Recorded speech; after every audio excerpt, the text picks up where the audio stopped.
رمضان کی تیاری کیسے کرنا؟ سچی توبہ کے ساتھ کرنا۔ اللہ تعالیٰ سورہ زمر میں کہتا ہے آیت نمبر 53، قل یا عبادی الذین اسرفوا علی انفسہم لا تقنطوا من رحمت اللہ ان اللہ یغفر الذنوب جمیعا انہ هو الغفور الرحیم۔ میری جانب سے کہہ دو کہ اے میرے بندو، جنہوں نے اپنی جانوں پر زیادتی کی ہے، تم اللہ کی رحمت سے نا امید نہ ہو جاؤ، بالیقین اللہ تعالیٰ سارے گناہوں کو بخش دیتا ہے، واقعی وہ بڑی بخشش اور بڑی رحمت والا ہے۔ کیسی توبہ کرنا؟ نا امید نہیں ہونا اللہ کی ذات سے۔ کئی نوجوان فونا کرتے، کئی عورتیں فونا کرتے، روتے بیچارے، نہیں معلوم ہو کہ گناہ کر لیے مول صاحب، اور ایسے ایسے گناہ وہ لوگ مجھے بتاتے، اللہ رحم کرے، اللہ رحم کرے۔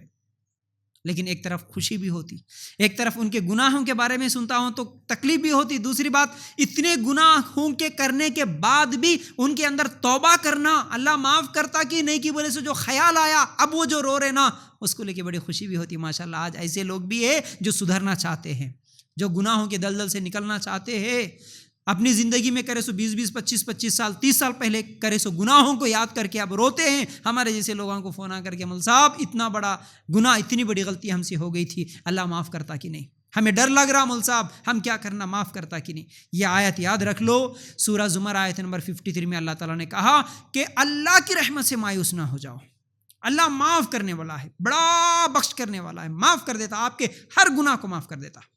آپ کچھ بھی کرے ہوں گے، کچھ بھی زمین آسمان کو بھر دیے ہوں گے گناہ سے، نہیں معلوم تھا، سچی توبہ کر لو، بہترین موقع آیا آپ کے پاس، رمضان کا مہینہ ہے، سچی توبہ کر لو، آئندہ کبھی اللہ ایسا گناہ نہیں کروں گا بول کے اس ایک رمضان کے مہینے میں ٹریننگ حاصل کر لو، اس کے بعد ان گناہوں سے بچنا تمہارے لیے آسان ہو جائے گا۔ اس لیے سچی توبہ کے ساتھ ہم لوگوں کو اس رمضان کا ویلکم کرنا ہے، رمضان کا استقبال کرنا ہے۔ اس کے بعد چھٹویں چیز، رمضان کا کیسے ہم استقبال کریں، کیسی تیاری کریں؟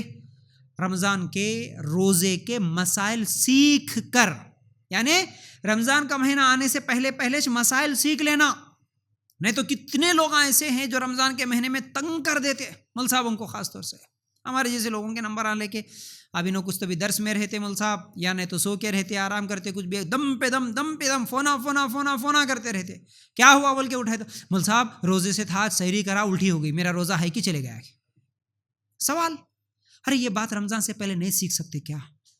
الٹی کرنے سے روزہ ٹوٹتا یا نہیں ٹوٹتا کیا رمضان سے پہلے نہیں سیکھ سکتے کیا؟ سیکھنا چاہیے، وہی تو بول رہے ہیں، رمضان کے تمام مسائل سیکھو۔ بھول کر کھا لیا مول صاحب، کھانے ساتھ ہی ڈر ہو گیا، اب پورے مول صاحبوں کو ڈھونڈو، کھا لیا مول صاحب، پی لیا مول صاحب، روزہ رکھنا کہ نہیں رکھنا؟ روزہ کن چیزوں سے ٹوٹتا، کن چیزوں سے نہیں ٹوٹتا، روزے میں کیا جائز ہے، کیا جائز نہیں ہے، کیا کر سکتے، کیا نہیں کر سکتے، تمام چیزیں رمضان کے مسائل ابھی سے سیکھو، تاکہ رمضان میں پھر کسی کو سوال کرنے کی ضرورت نہ پڑے، یاد رکھو۔ پھر اس کے بعد کئی لوگ تو رمضان کے مسائل نہیں سیکھ کے اپنے جانوں پر لا لیتے ہیں۔ کئی لوگوں کو دیکھا، نیوز میں بھی دیکھے تھے، 2-3 سال پہلے ایک نیوز ایسی بھی آئی تھی، روزے سے تھا، گاڑی پہ جا رہا تھا، ایکسیڈنٹ ہو گیا، لوگ آ کے گرمی کا 3-4 سال پہلے کیسی گرمی تھی، وہ گرمی میں آ کے لوگ پانی پلانے کی کوشش کر رہے، وہ اشارہ کر رہا، نہیں میں روزے سے ہوں، میں نہیں پیتا ہوں، بغیر پانی پیا ویسے ہی رہ گیا، مر گیا۔